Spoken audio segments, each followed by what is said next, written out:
Okay, we can begin now. Okay, yeah, people will be joining, so let's begin. Yeah, greetings everyone. Introducing Xylem, a discussion series hosted by the Life Sciences wing of Naxxatra. So here we deal from the dynamics of how life survives to the inner workings of the cell and the larger significance of biology in space sciences. This series will cover a whole range of fascinating topics. So talking more about today, we have DNA editing has made vast leaps of advancement in the field of genetic engineering. Modifying DNA has become the new cool, so genome editing helps to alter the genetic material. The organisms so modified are termed to be GMOs, that is, the genetically modified organisms, and the phenomenon is termed to be transgenics. So today we have our speaker, Roni Saiba, who is currently a second-year PhD scholar in the Institute of Mathematical Sciences, Chennai. He works in the field of computational biology, specifically molecular dynamic stimulations. His interest also lies in understanding dynamic interactions in biology, that is, the transcription factor, DNA, and etc. So, he is also interested in investigating the dynamics of intrinsically disordered proteins using stimulation methods. So, well, let us welcome him to the first session of Xylem series and let us learn more from him. Welcome, Roni. Hi, hello everyone. Thanks for the wonderful introduction. So, as Dhanushri mentioned, so today's talk would be mostly centered on how genomes are edited. And as you know, this genome editing and biotechnology is a very fast growing field. There are lots of recent developments coming up. There are lots of ethical discussions going around that whether one should, you know, uh, make designer babies, whether one should introduce genetically modified foods for most of the population to consume, and debates go around. So what I would try to do today is just give a brief sort of an overview of some methods which are used, and I have intentionally not uh, included CRISPR in my preparation because CRISPR is fairly well known and everybody has heard of it. So I was more intended on introducing somewhat more slightly unknown methods which have been previously used and which still provide very keen insights on the goings inside a cell. Okay, so let me present my screen and let me know if it's visible.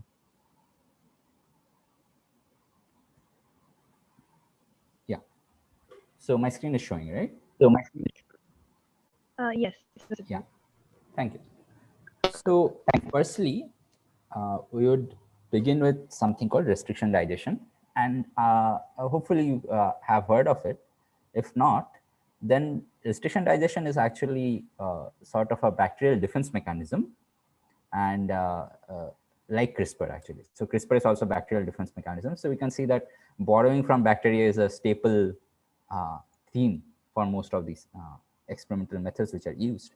So restriction digestion basically means that the virus has a specific DNA sequence and the bacteria has over time evolved some enzymes which specifically recognize these specific viral DNA sequences, and they uh, cleave these DNA at specific regions, which just like completely negates the bacteria's negates the virus viral replication and all, right?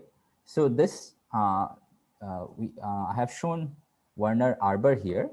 So he was one of the pioneers who spearheaded the research on restriction digestion, and he was one of the first people to identify multiple enzymes which show restriction digestion activity.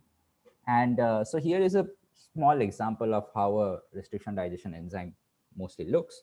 So the name of this enzyme is HIND3, and it sort of recognizes this specific DNA sequence here, and it will cleave specifically at the red marked region if this sequence is present. And when you have sequences like this present, what we can do is you can cleave two sequences, like cleave in two regions of the DNA, and you cleave it such that this region is complementary to the other cleaved region, and then you can ligate these regions together.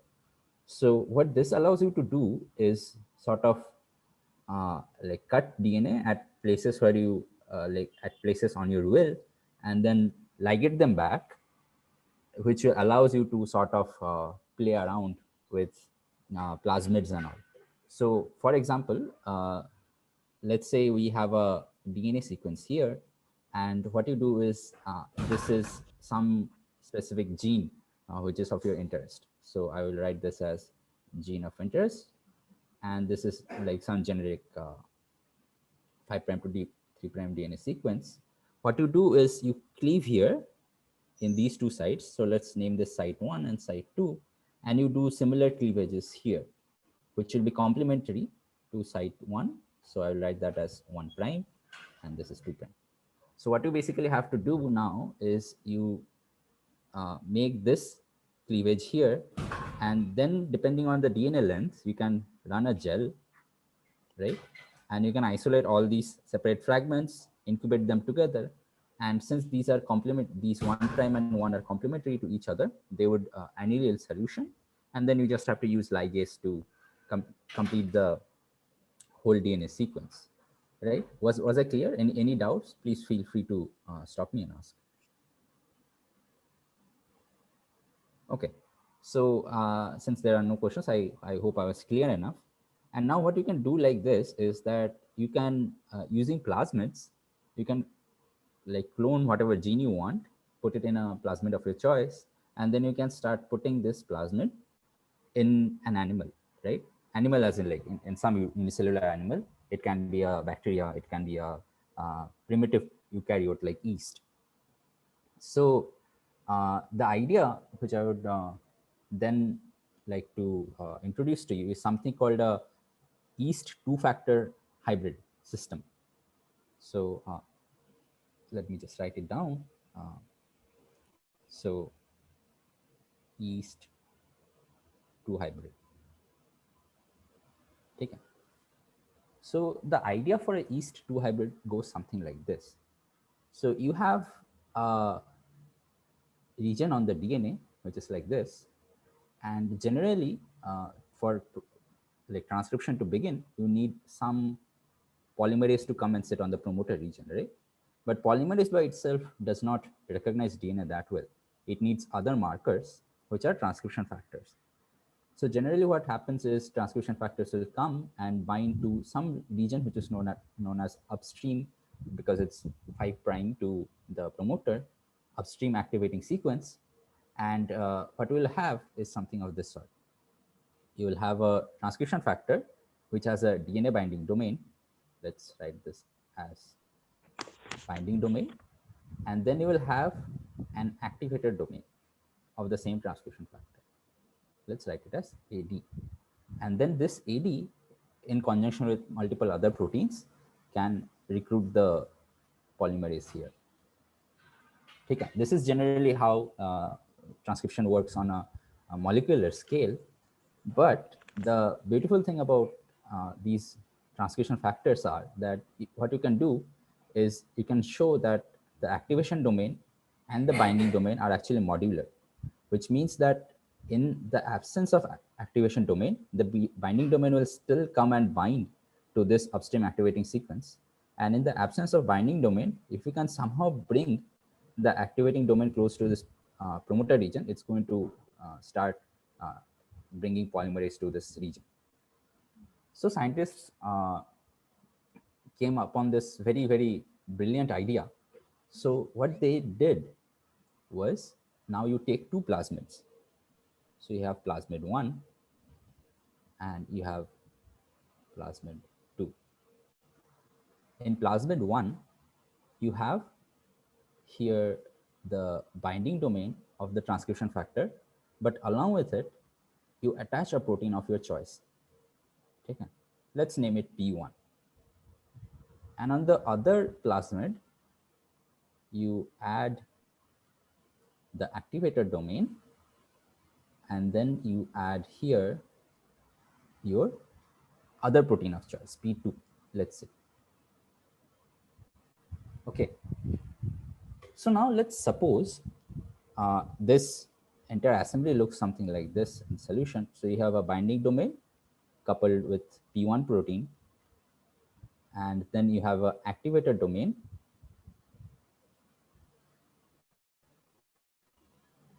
coupled with your P2 protein, right?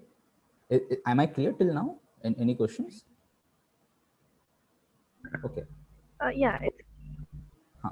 So going ahead, if P1 and P2 can interact, which basically means that these proteins are, they bind to each other in some respect, what will happen is you will have a scenario in which this binding domain is attached to P1, and now this P2 is attached to this one.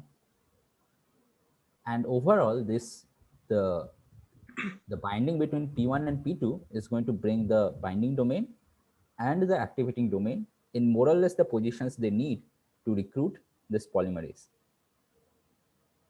And if you, instead of this coding region, let's say you have some reporter gene here, which basically means that some gene which you can, which will give you a visual output. So let's say you have some fluorescent protein here. Let's assume green fluorescent protein. So you put these two plasmids together, and then you see that for some, uh, then you start seeing GFP expression in the yeast cell, right? Because these plasmids are both are being injected in yeast at the same time. Then you can say with some degree of certainty that P1 and P2 are actually interacting, right? So you have created some transgenic yeast where you have put P1 and P2 proteins, which the yeast generally does not express. And then you have used that method, the transgenic organism, to sort of uh, infer whether the P1 and P2 interact or not.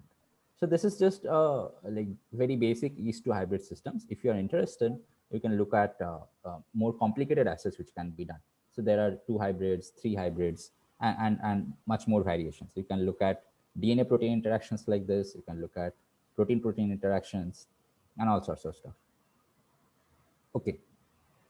So timeline wise, right? So we are currently sitting at 1968. So if you remember DNA, the DNA structure was somewhere around 1952, 1954, and Michelson-Stahl's very beautiful experiment was somewhere in 1958. And this is like when our understanding of DNA is blossoming, right?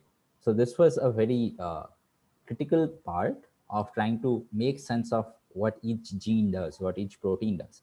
And like this basically led to a very fast revolution in the biotechnology field, where like genetics, biotechnology, and everything aligned together. So the second topic which we will look at, uh, okay, before we go ahead, any questions from the yeast to hybrid system? Okay, so going ahead, so let's talk about something called transposable elements. So you see, the woman here is, she is named Barbara McClintock, and she was the first person to report something called transposons. So before her discovery of transposons, it was assumed that a DNA is a, like the genetic material is very static. Static in the sense that once you have a chromosome, right, it's set in stone. The chromosome is not going to be like, okay, this part cleaves off and then goes and joins somewhere else, and some other parts come and join over here.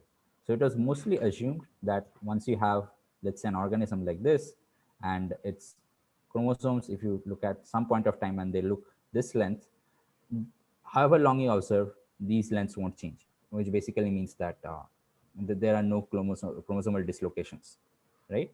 Inversions, deletions, translocations, any of those. But she was able to show that for a very specific species, I mean strain of maize, uh, there were these like chromosomal aberrations which one can see, and she was also able to show that these chromosomal regions were actually jumping around in the DNA, which gave them, and she gave them the name transposons. So what are transposons? So transposons are actually believed to be viral elements which have sort of integrated into the DNA, and the transposon, let's say, looks something like this. So there are multiple types of transposons. There are transposons which can catalyze their own movement in the DNA, which basically means that, let's say, a transposon is sitting here, right? Then if it creates an enzyme which can sort of cut DNA from here and then move it to someplace else and insert it, then that transposon is basically called a cut paste transposon, because you're cutting it from here, you're removing it and pasting it somewhere else, right? And there is another type of transposon which is basically very reminiscent of how retroviruses work. So you will have DNA here, and this DNA sequence will actually code for an mRNA. So you'll have an mRNA, and there is a reverse transcriptase which will now form a DNA out of it, right? And then this DNA will be inserted someplace in the DNA. So this is more like a copy paste mechanism, right? Because this initial copy of the uh, transposon sequence uh, stays in wherever it was, compared to the previous one which I had mentioned, where it gets removed and inserted someplace else. So transposons which sort of code for their own transposases. So transposase is the enzyme which is sort of cleaving or like creating these sorry, or involved in these reverse transcription processes, right? Those are called autonomous, which can catalyze their own movement in the DNA. Other types of transposons don't code for their own transposase, and they are called dependent, so non-autonomous, right? So the thing is that uh, these transposons, if they are allowed to move around in the DNA, they kind of pose a certain risk that they can sort of go and sit inside a very vital piece of DNA, right? A vital gene, and that will sort of lead to the death of the animals. It is going to be lethal, right? But you can also use them to sort of screen for mutations, in the sense that you do uh, like you allow transposons to move around. Any animal which is still alive after you have made that treatment, there the transposon has likely inserted in a place which is not critical, but maybe you can still gather some information about the adjoining DNA sequence, about the function of the adjoining DNA sequence from that kind of uh, mutational analysis, right? So that leads us to the sort of question that how does one use these like transposons, right? So remember that if you uh, have a transposon, hello, Yeah, go on. yeah. So remember that if you have a transposon here and its transposase is also always active,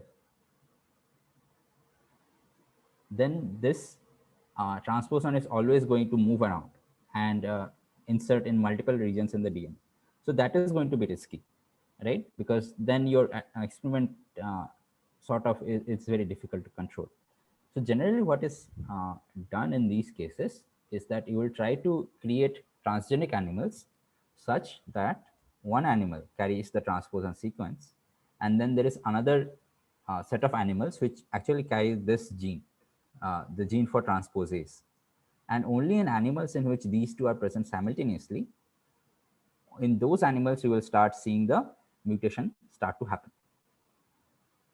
Okay, so this is how the idea of insertional mutations, insertional mutagenesis was proposed. So shown here is Walter Gehring. He was one of the leading figures in this field, and him and his collaborators, they created multiple insertional mutagenesis lines for Drosophila melanogaster, which is the fruit fly. And the method they used is something called a P element mutagenesis. So to begin with, what is a P element, right? So the P element is a stretch of uh, DNA on the fly X chromosome. Okay. So first let's say that we are sitting on the X chromosome.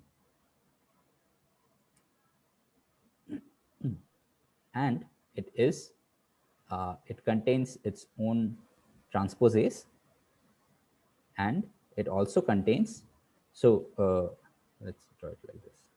So this is the actual transposon. It contains it contains region for your transposase, so the enzyme which is going to move it around. And very interestingly, it also contains an enzyme called okay, I actually don't remember exact name of the enzyme, but this is like a negative regulator of transposition, basically. So let's call it negative regulator.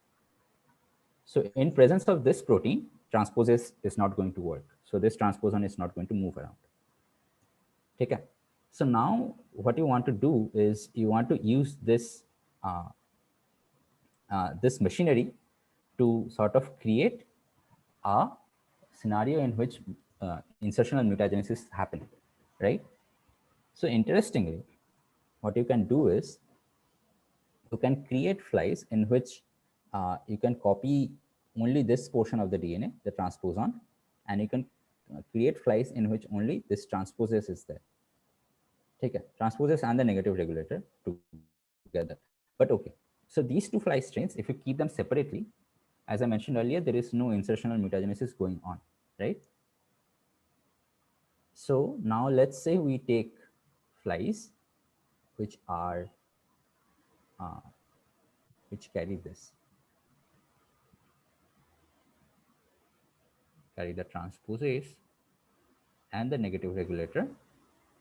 So these are our female flies, and then you cross them with male flies which carry the transposon.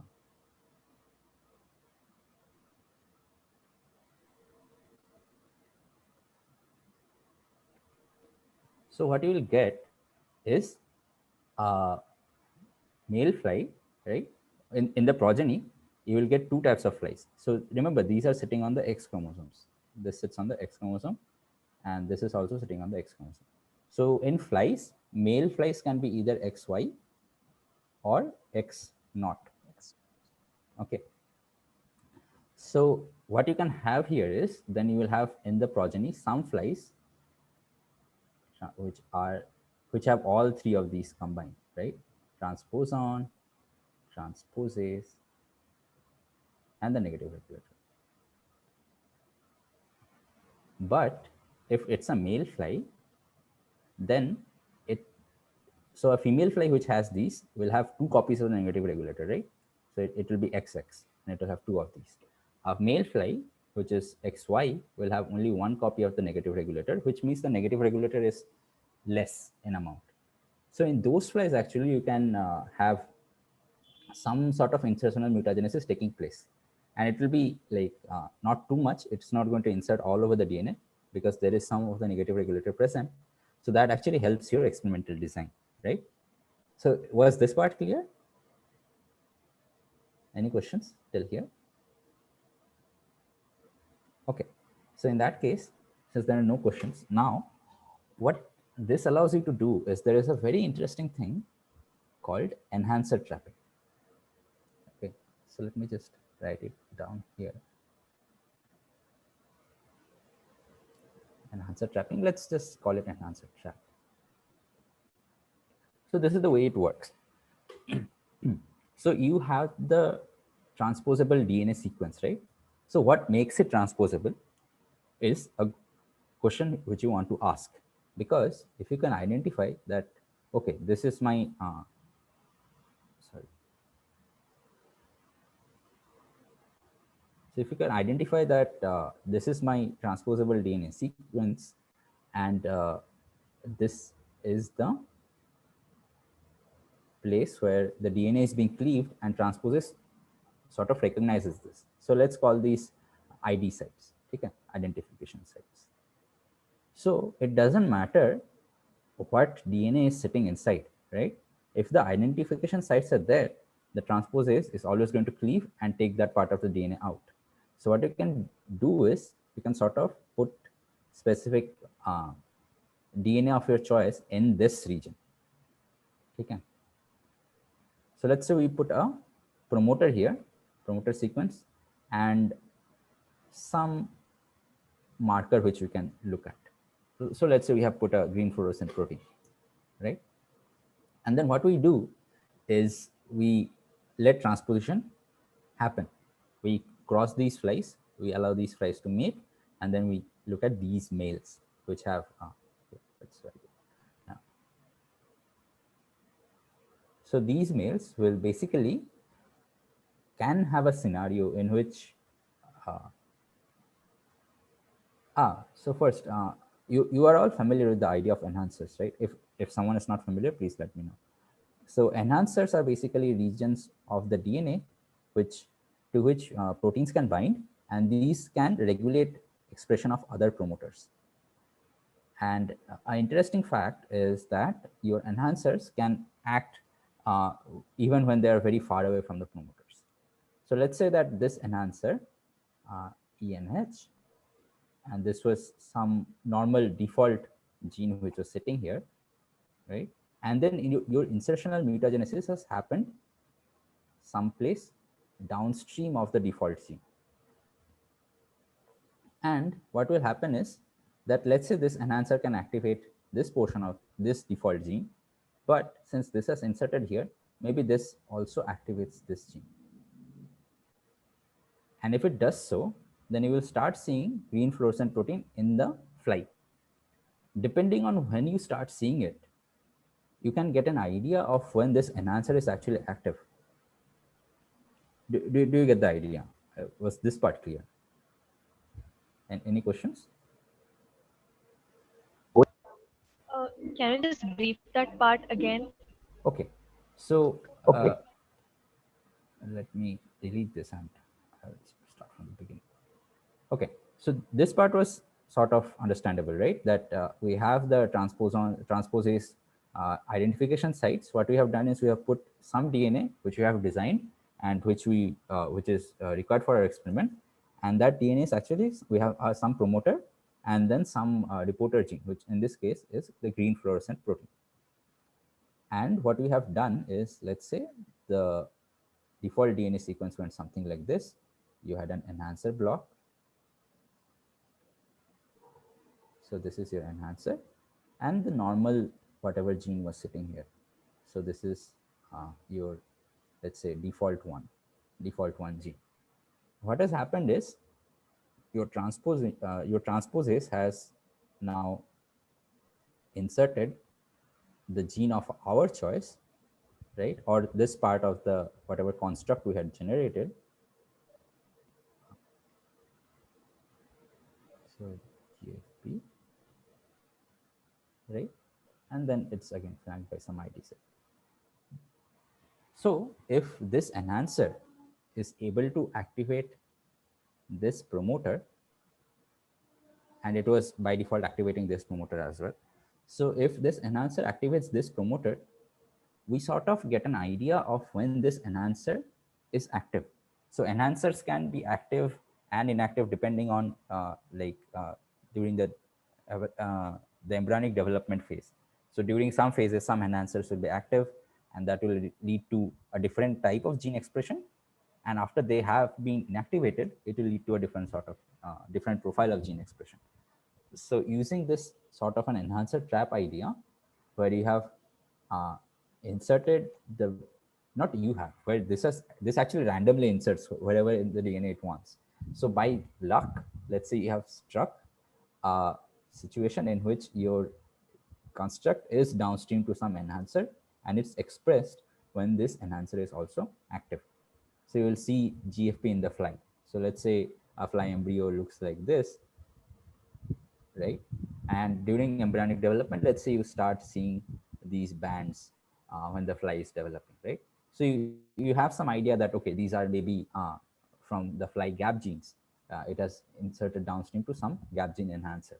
And then you have to again go back, clone this part out, do a DNA sequencing to figure out at least like what is the relative position in which this insertion has happened, and what are the genes or the enhancers sitting around it. And then you can sort of chart out the developmental pathway of this Drosophila during development, when this enhancer was active, when that enhancer was active, and stuff like that. So enhancer trap actually, like earlier, when site-directed mutagenesis was still not uh, widely used, right? These were sort of like what you had to do. You basically generate lots of, you basically depend on random chance, right? Because these insertions are random, to get a like mutant which is actually of interest to your research. Okay. And there is actually a term for this kind of a kind of research where you, it's called forward genetics.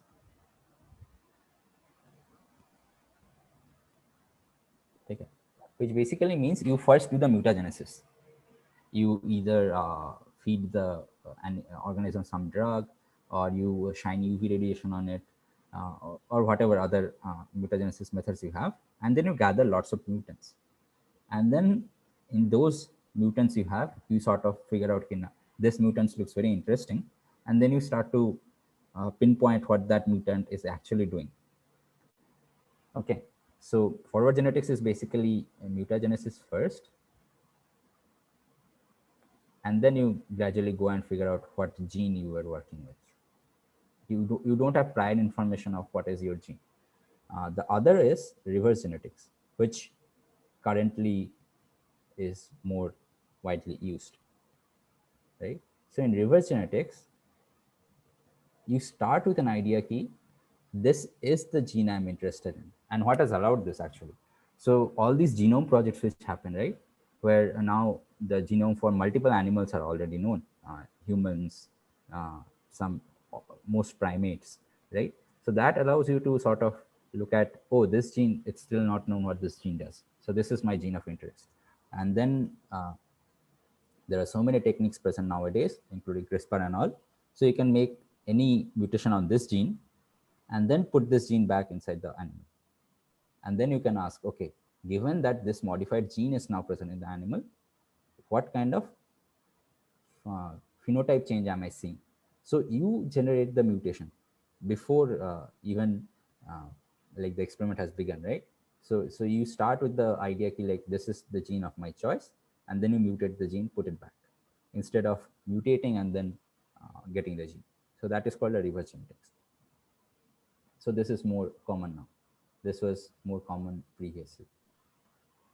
Okay, so this is sort of like a general overview of how insertional mutation has been used to study these systems. Okay. Now, another very interesting system, which uh, is extremely interesting actually, is the site-directed mutagenesis systems. So now we are in the regime of reverse genetics. So with transposon mediated insertions, right, we were completely at the mercy of chance, where will our P element or whatever transposable element insert was not under our control. And even when Werner was working, so the kind of restriction, like, of course, he's working on some sort of a gene or whatever, but the mutants which they were looking at or they were interested in, they were also products of forward genetics. So you just did large mutagenesis screens where you take a whole bunch of animals, shine radiation on them or whatever, and then you look at what are the interesting phenotypes you see. And based on that, you start trying to answer what is the gene you are looking at. Now we can do it the other way. So we can be like, okay, this is our gene of interest, and I can specifically only work with this gene. So what does that mean? So kind of when you want to understand the activity of a gene, the way you do it is you can look at, you can remove the gene, right? So basically you can remove the gene, see what happens. You increase the number of like those gene copies, so you see what happens, right? So these two are mostly what you do. In the absence of gene, what happens? In the severe presence of this gene, also what happens? Okay, so site-directed for site-directed mutagenesis, I will describe two systems which are known as these FLPFRT FLPFRT systems, and another one which is the Kralox-P system. Let's say Kralox. So activity wise and like the set of proteins which this require, these two are actually very, very similar in the way they work. So describing any one of them suffices for both. So what are these proteins? So Cre is actually a recombinase. So if you remember recombination is a process in which you will have a holiday junction forming, and then the holiday junction is going to resolve, leading to either a non-crossover product or a crossover product, right? And this LOX is actually a specific DNA sequence which this Cre can recognize. So let's say, for example, what we have here is a certain stretch of DNA, okay? And in this DNA, you will have some DNA sequence, right? You will have some spacer, and then you will have the palindrome for this. So if this is A, this is the palindrome of it. So this is how the LOX sequence actually looks. So you have two palindromes separated by some spacer, and Cre can depend like recognize these elements, right? And then bind to that and do whatever recombination it needs to do. So since you can see that there is a directionality to this, right? So this is 5' to 3'. So the way Kralox systems are mostly drawn is something like this. You will have a DNA, and this is your LOX element. You draw them as arrowheads like this. And here, let's say you have a gene of your choice in some orientation, right? So this is your gene of interest, and you have again a LOX element here.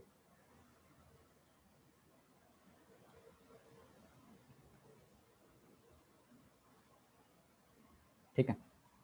So, and there can be another orientation, which is your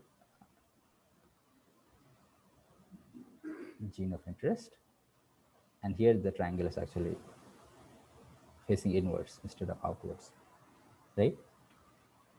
So if you allow the key to be active here, it will recognize these LOX elements, and then what it will do is it will do some sort of homologous recombination. Okay. Before going there, if Cre is always active, you are going to constantly have recombination events going all over your genome, which you don't want. So what you actually do is you will have an animal which is positive for Cre, right? And you will have an animal which carries the LOXP sites. Okay. So the animals which carry LOXP sites are called floxed animals. So let's call it flox. Okay. So you will have some animal which is Cre positive, you have some animal which is already floxed, and then you cross these animals in the progeny. You have Cre and flox together, and this will allow the Cre to be active in that progeny, right? So what happens in this scenario? So what I'll try to do is maybe try to draw it. So something like this, and you have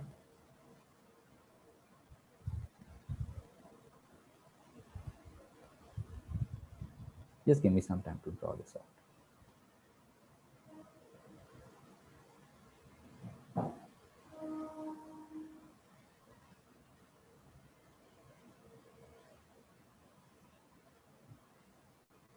Okay.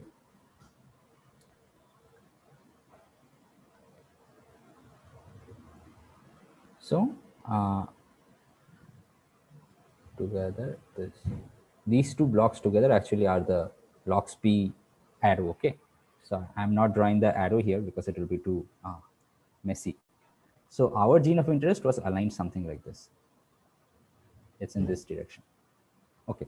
So now what is going to happen is, since these locks are, as I mentioned, they are complementary. So these will be complementary. So there will be some sort of holiday junction forming in here, and the holiday junction can resolve in two different ways, right? So let's say after the holiday junction is formed, this structure is something like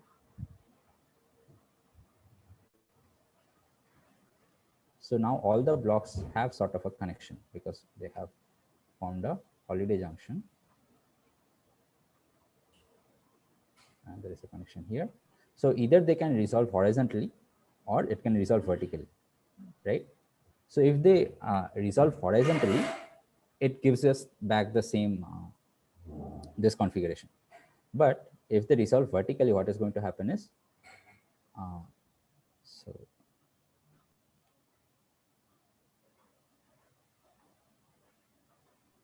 and the gene was aligned like this, right? Yeah.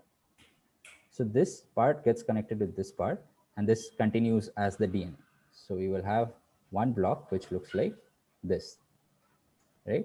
And the other block, this gets connected and it makes a circular block with the DNA. And this does not connect with anything. So you have sort of excised this chunk out and you have a linear portion of DNA, right? So if I add 3 to this, what I'll get is actually that the gene of interest gets removed. Was this part clear? It is slightly more information heavy, definitely. Hello? Yeah. Yeah. Yeah, continue. Yeah. So let's try to figure out what happens for this one. Okay. So where what we had was same thing. We had 2 blocks like this, but now here both of them are aligned in the opposite direction, right? So let's say it's like this, and you have to bring the other one also like this, right, for them to align. So what that will do is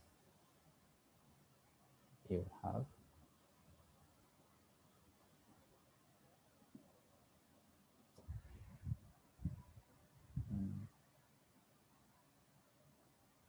this is, let me figure this out.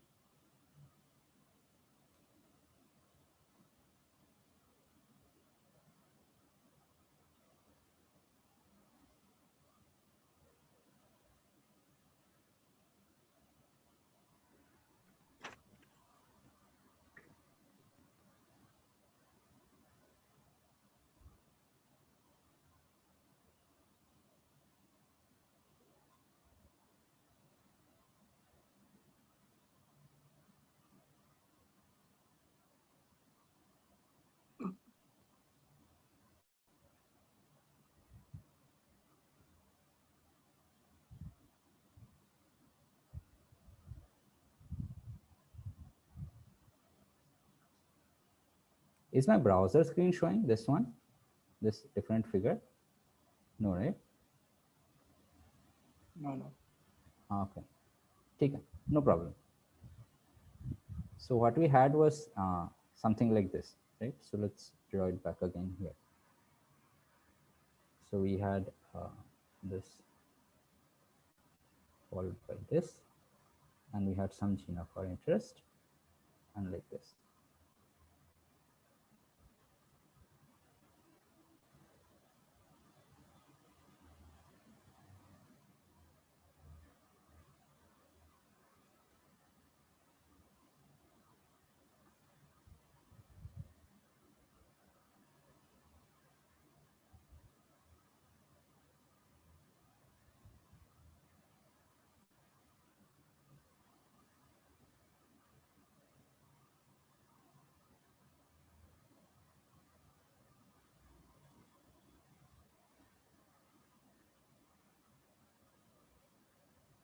Right, I have just drawn it a bit differently. Okay. And then you have holiday junctions forming in this place. So let's draw it as 2 blocks.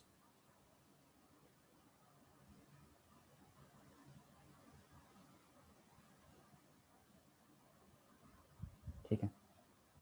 Something like this sort, right? So if you again cleave like this vertically, so there is no change. The connectivity remains the same.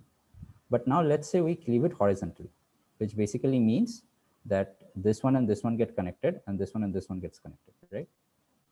So if that happens, you'll have something like this.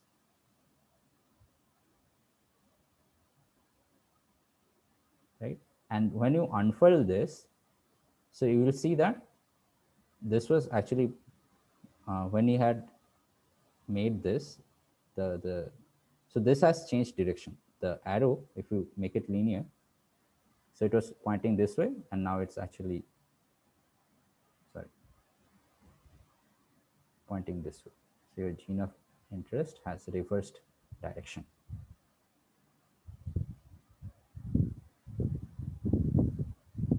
Right? So you can do deletions like this. So if you have, sorry, if you have lock sites like this, so this is a deletion. If you have lock sites which are opposite to each other, what you have is actually inversion, in which the directionality of the gene has changed.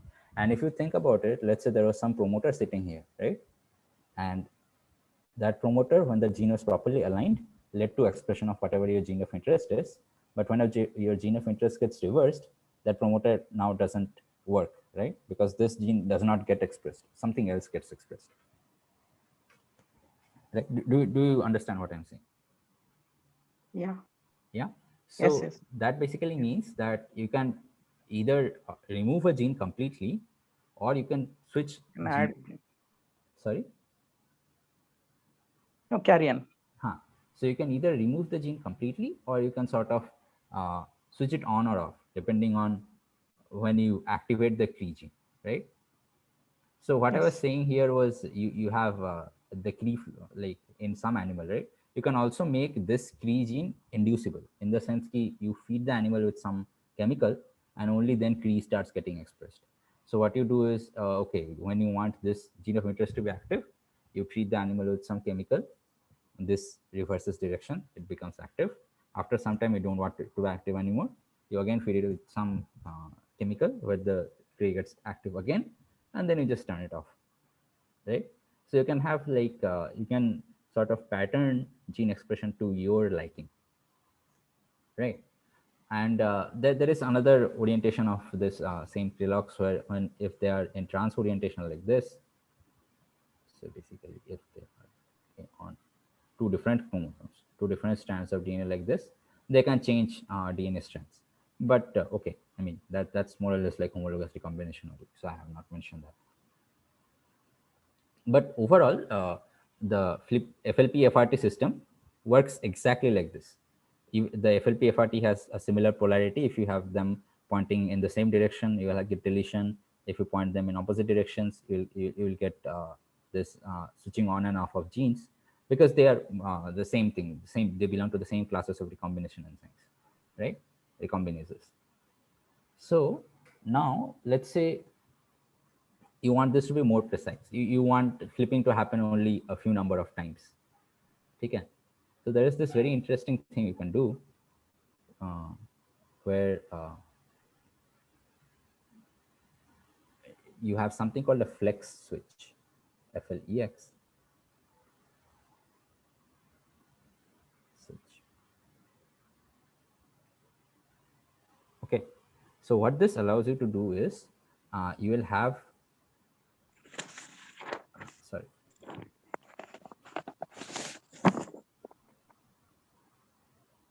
you'll have a stretch of a gene. You will have, say this is LOX. Okay.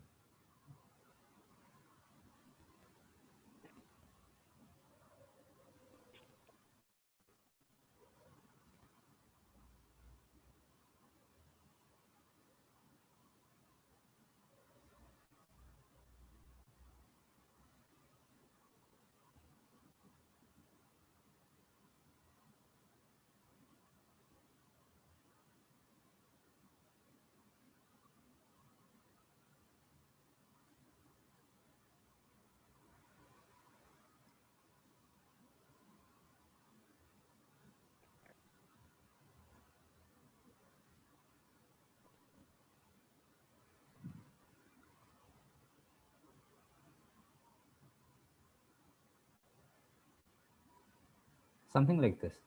So these lock sites which are the same color are similar lock sites. Okay, so a tree will only recognize matching lock sites, right? So what will happen is once this two come together, these gene of interest is going to flip. So what you'll have is your purple here, and then your gene of interest comes forward, and then you'll have this, and then you'll have this,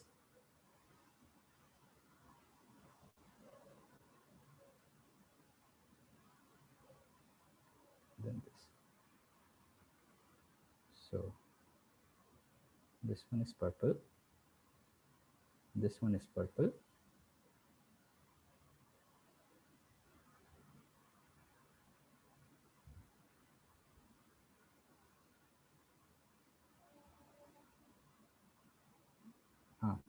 sorry.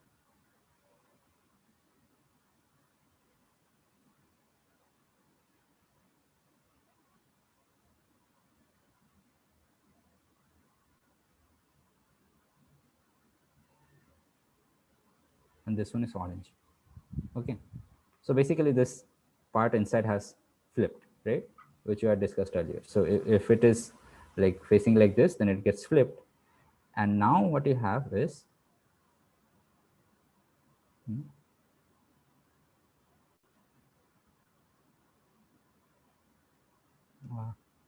sorry, I'm keeping making the mistake. This one is facing that way, right? So you have now this orange is facing this way, same way, and the purple is in the middle, right?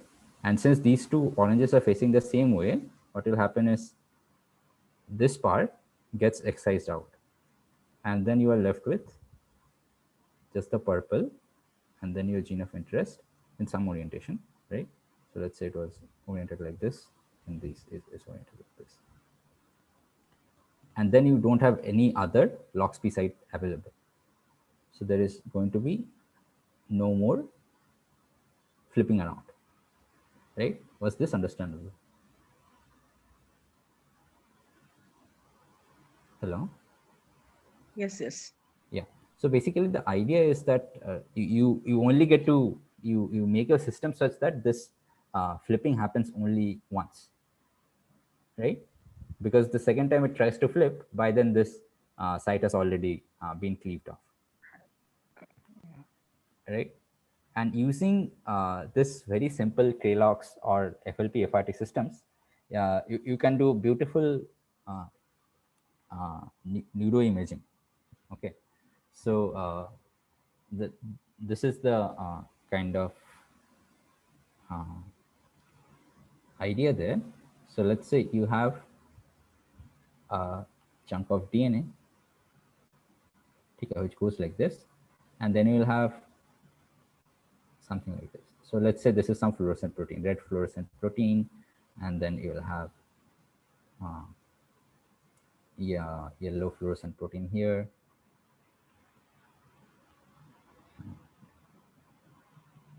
Let's say green fluorescent protein here.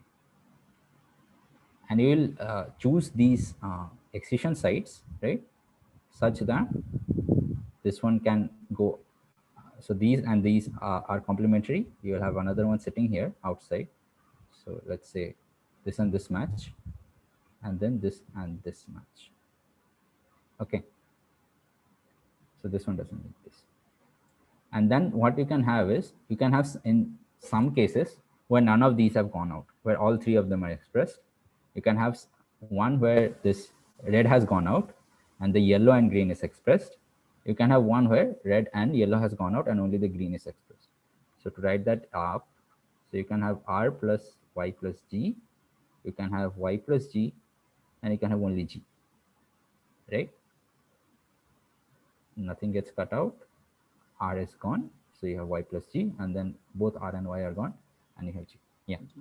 So now when you sort of image the neurons, right? So it will happen that each neuron randomly can take some colors, right? And depending on the larger you can make this color palette, you're more likely that each neuron is differently colored. And I'll show you some image maybe. And if uh, neurons are very dense, right, in the brain, so it's very difficult to sort of image them at one go and say like, oh, this is some neuron and this is some other adjacent neuron. But if all of them are expressing different sort of colors, you can sort of differentiate them out. Okay, this is a different one, this is a different one, and then you can use that to sort of construct a connectome map of a brain. So let's take a look. I'll just get an image.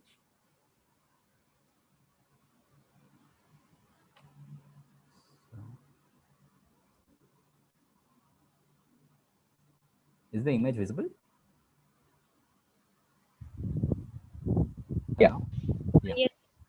So this is actually a section of a rat brain. Okay, rat or mice, I'm not exactly certain, but you can see that there are multiple different colors. Each neuron is sort of colored separately, differently, I mean. And you can see that this head here is the like the neuronal body. You can see the axons sort of trailing out, and you can sort of even in this jumbled mess sort of make out, okay, at least these are the uh, individual neuronal units, and you can try to figure out, okay, where are most of them connected to. You can track each sort of color trajectory, right? So this project is called a brain bow. Taken. So brain rainbow.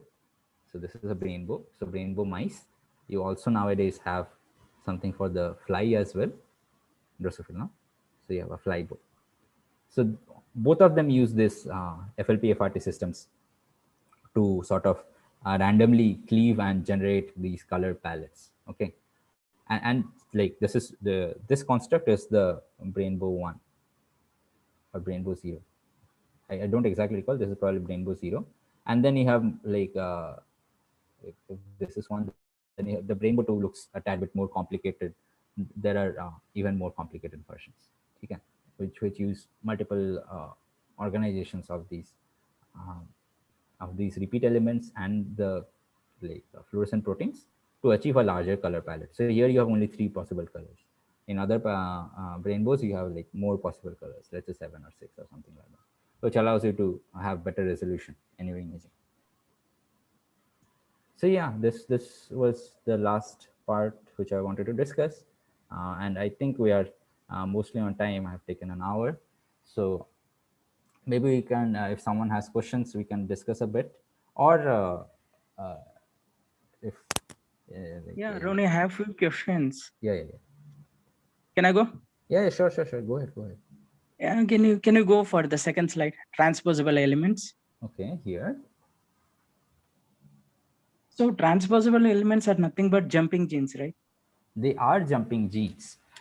Okay. Let's not call them genes directly because like they may not code for anything, right? Yeah. So the portion of the DNA sitting inside may not code for anything. It can just be some randomized DNA. But there are some of these transposons which actively get transcribed and all. So calling them genes makes sense, but not all of them. Calling them moving genes is slightly misleading, I feel. Okay. But yeah, they are moving DNA elements. Let's call them that. Yeah. Okay. And this transposable elements, they're present only in animals, or they can also be seen in plants also? They can be seen in plants. In fact, Barbara McClintock, who discovered them, saw them in maize plants, right? So Okay. what she saw actually were like multiple phenotypes she was able to see. It was like, let's say you have a leaf, okay, a maize leaf, which let's say more or less looks something like a blade of grass only, right? Something like this, let's say. Okay. And then what she found was there will be some patches on the leaf like this, Okay. which have a different sort of color. And Okay. these are not diseased, right? So the color is Yeah. not because of disease, and the color is not also because you have some sort of chromosomal change, right? Otherwise, Yeah. all the leaf would be the same color. So what has happened in these portions, she argued, was when the leaf was forming, some part of the color producing DNA, right? Color producing gene has jumped Yeah. off, or something has jumped inside there, stopping its function. And she was Okay. able to show that using these chromosome, like picturing chromosomes. So she was able to show that the lengths of these chromosomes, when you compare like this color to the basic green color, is different. And when you compare it to, like, let's say some other color here, these two are also different, Okay. right? So that she was able to do. Also, another phenotype was, let's say you have a corn cob. So this is your corn ka cob, and then you will have corn arranged like this, right? This is a very very non-corn looking corn, but right? But okay, you Yeah. get the idea, right? Yeah. So Yeah. I'm getting. so what she was able to see was what she was able to see was like some cobs, like corn kernels here and there, were some other color, completely other color. So let's say all Yeah. of these are surrounding are yellow. Suddenly you have some purple color or black color sitting here. Some brown colors like that. Huh. Yeah. Some like random distribution of colors, and there also she was able to show that you can see chromosomal aberrations, and she was also able to map these chromosomal aberrations, right? Okay. People at that time used to do this linkage analysis and stuff, so Okay. which Thomas Morgan had popularized. So those kinds of analysis were done to sort of figure out key this portion of the chromosome is actually jumping around. So she was able to identify two classes of uh, transposons. One was AC and the other one was Okay. DS. So AC is a type 1 transposon, which basically means it codes everything it needs for itself. It codes its own transposase, whatever reverse transcriptase, anything it needs. It does it by itself. DS can only jump around in the presence of AC, because AC is making the transposase. DS is just a, what you call, a parasite. So it's borrowing all the hard work AC has done and then jumping around, having fun. Okay. Yeah. Yeah. And any Yeah. other questions you had? Yeah. I have another doubt in the next slide, that is insertional metagenesis. Yeah. Sure. So this insertional metagenesis is mainly Mutagenesis, you for, mean? yeah, Yeah. mainly for, it deals with the mutations of DNA. Yes. DNA mutations. True. Yeah. We know that mutations, they may occur naturally or they may occur artificially also. Sure. Yes. Artificially, you can feed some chemical. Like for example, you can one chemical which was used in for chemical mutagenesis and is also routinely used. It's called EMS. So it stands for ethyl methyl sulfonate. It's very mutagenic. Okay. And Okay. you have many. So you have if you have worked with DNA staining, if you have Yeah. heard of ETBR, ethidium bromide, this is also Yeah. mutagenic. So you can use these things to do mutations. Yes. Okay.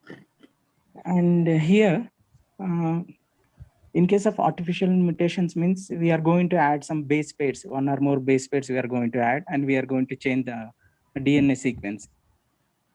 So not necessarily you are adding a base pair. So mutations can be deletion mutations also, right? So let's say you have given very high radiation, then you can Okay. have double strand break in the DNA.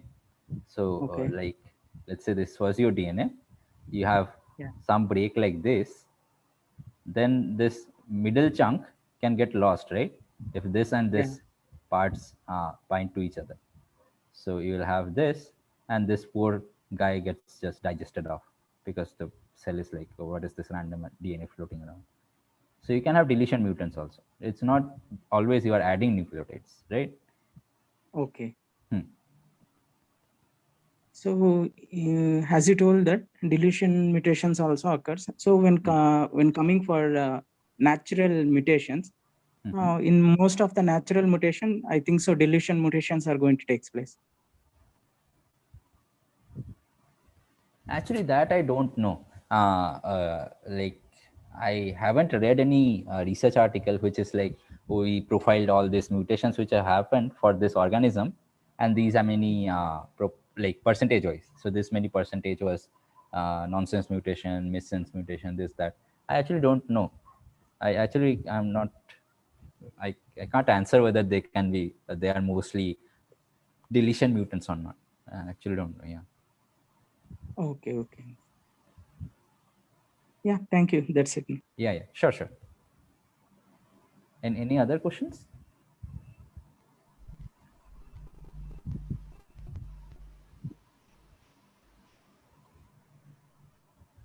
Okay.